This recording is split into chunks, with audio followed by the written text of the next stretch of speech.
Alright guys, we're in Walmart right now. We're going to be taking a look at these fishing lines. I'm going to tell you what you need to know about them and how to actually choose some. So I guess the first thing you need to know is there's 3 different kinds of fishing lines. There's monofilament, which is the cheapest, most basic. It's essentially a strand of just simple plastic line.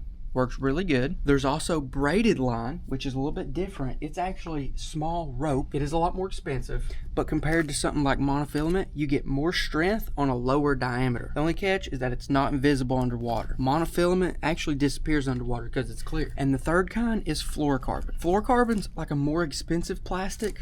I think it's made in a different way so that it doesn't stretch and then it's a little more abrasion resistant. But realistically, if you're a beginner, I wouldn't even worry about fluorocarbon. I would just go with monofilament or braided line. I have a quick question. Yeah.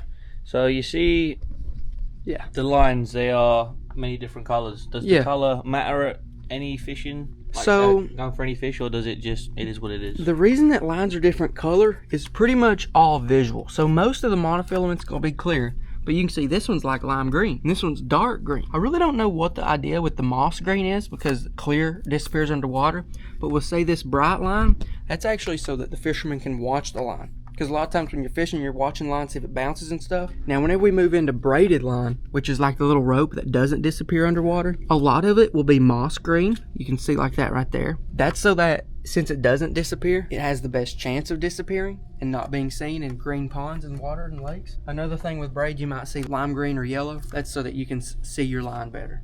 But the fish can see it better too. Personally, if I'm going for bass who can see the line, I usually go with clear or a moss green color braid.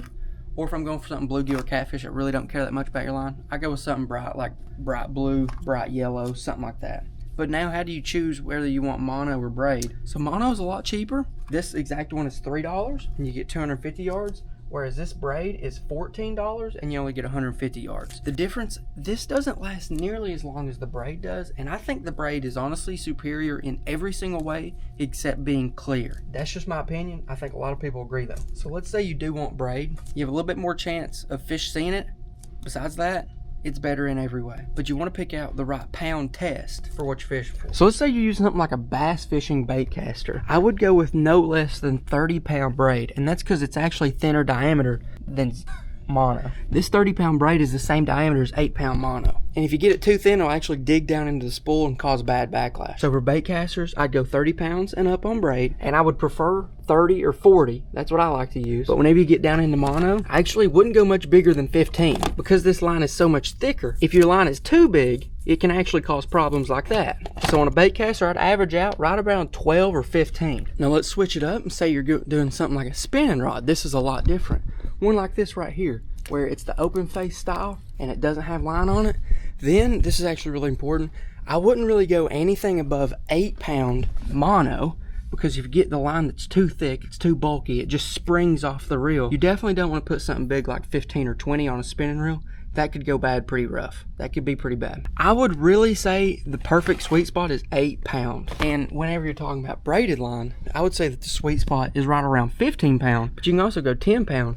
Even 6 or 8 pound if you can find it. And I mean, you can even go up to 30 pounds if say you want to go for something like catfish. But like I was saying, my sweet spot's right there, 15. Because the thinner your line is, whether it be braid or mono, the easier it's going to be to cast, the further you're going to be able to cast, and the easier it is going to be to manage your line and keep it where it needs to be. Once you start getting too big, you're going to lose casting distance, and the line's actually going to be trying to jump off the reel because there's so much of it. But straight up, here we go, my final thing. If you got a spinning rod, I'd come in here 15 pounds. You can go 15 pound that, 15 pound that. Doesn't matter as long as it's braid. If you're going for spinning reel and you want mono, I would go with 8-pound. If you want to get some higher quality stuff, you can get some of this on the shelf. You'll see some are more expensive than others. Some of them just have a little bit different coatings. Maybe the plastic composition's a little bit different.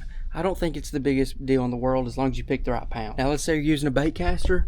Boom, I'm going 30-pound right there. So you're using a bait caster on this, I'm even going 12 pounds, and that's how I'd choose. Now, if you want to know how to put the line on a reel, click right over here. I got this video waiting on you. If you want to watch some other beginner fishing videos, click right over here.